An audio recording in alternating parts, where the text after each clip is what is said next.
Hey, what's up, people? Piz out here, and today I want to talk to you guys about the long-delayed, much-anticipated film, The Green Inferno from Eli Roth.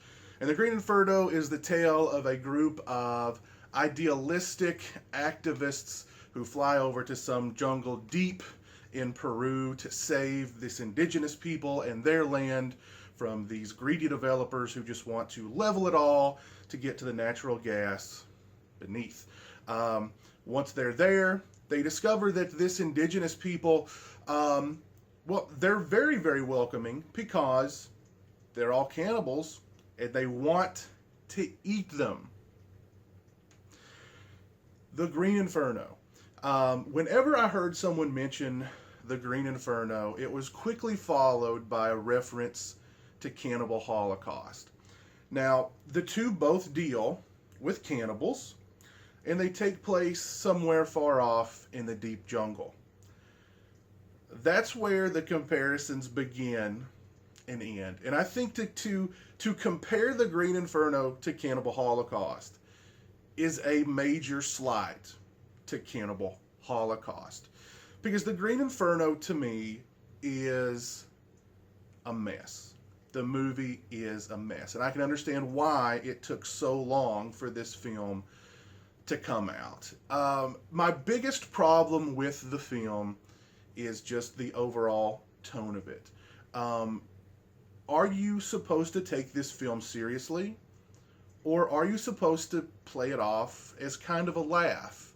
And I think that kind of confused tone throughout the entire film, and actually the film just gets sillier and sillier as it goes on, is confusing to the actors as well, because the actors in the film, to me, they seem to not understand what kind of movie they're making. Here's an example. The activists, they're captured by this cannibal tribe, they're put in a cage, and right off the bat, they're forced to watch one of their friends get his eyes gouged out, his tongue cut off, his limbs cut off, his head cut off, and then the tribe take his body parts to a smoke hut, and they're sitting in the cage, and they can smell their friend being roasted for dinner. Literally seconds later, one of the crew, they have to have diarrhea. And the sounds are these canned, farty, splashy kind of sounds that you would hear in a Dumb and Dumber movie. And they're all going, "Oh God, ooh, that's gross," and they're gagging and horking at diarrhea. Just seconds before, they saw their friend get his eyes gouged out, his tongue cut off, his limbs cut off, his head cut off, and his body parts put in a smoke hut, and they could smell their friend being roasted for dinner. That's cool. A little traveler's diarrhea, though, disgusting. They're grossed out. They can't handle a little diarrhea. Then we have a sequence where one of the captives has smuggled this little bag of weed in his shoe. So they devise this plan. One of the captives is dead. She's taken her own life in order to save herself from the horror of being butchered and eaten.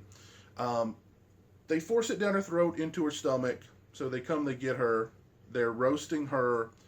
And this little tiny bag of weed in her stomach not just gets this entire huge village of cannibals high, but super high, super crazy high, to the point where they get the munchies and they eat one of the characters alive. Another sequence.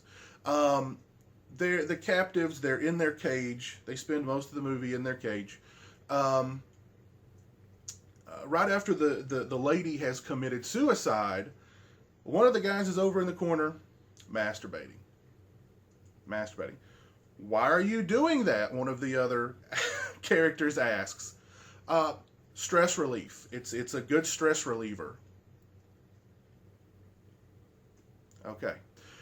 It's just like Cannibal Holocaust. It's like a shot-for-shot remake of Cannibal Holocaust. Um, I couldn't...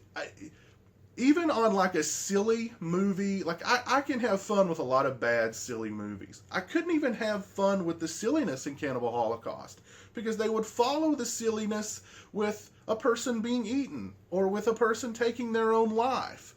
And the tonal shifts between is this serious, is this not supposed to be taken serious, and how the film just progressively gets more and more silly. I was confused. The actors in the film seem confused. Their performances seem very, very confused.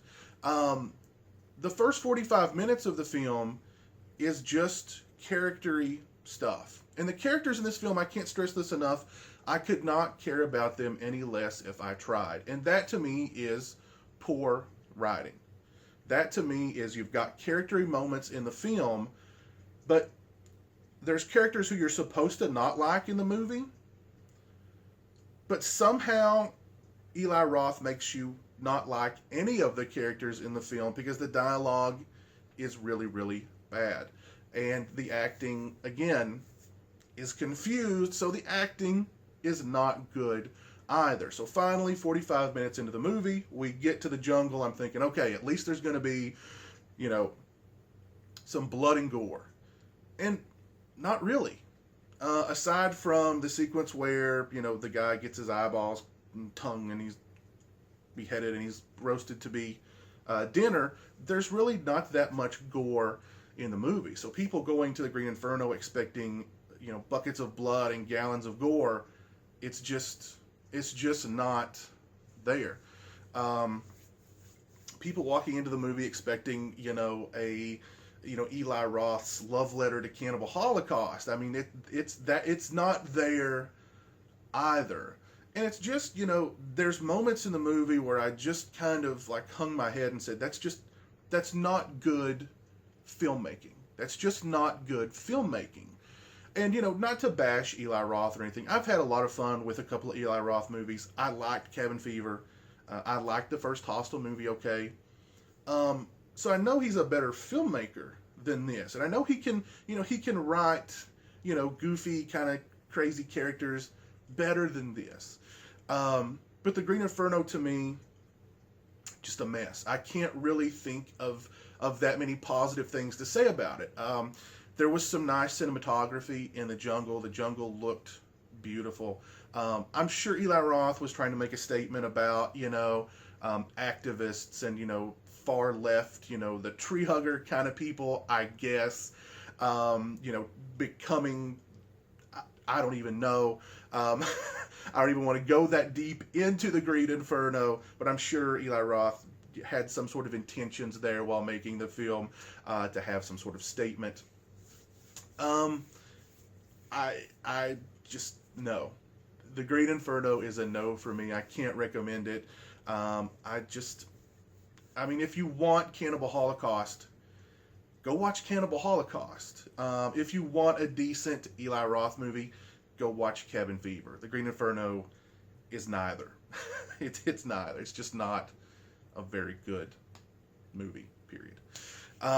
Anyway, if you guys have seen The Green Inferno, please let me know what you thought of it in the comment section below. If you liked The Green Inferno, please let me know what you liked about it in the comments section below. As always, thanks for watching. I appreciate it. Take care, and until next time, peace.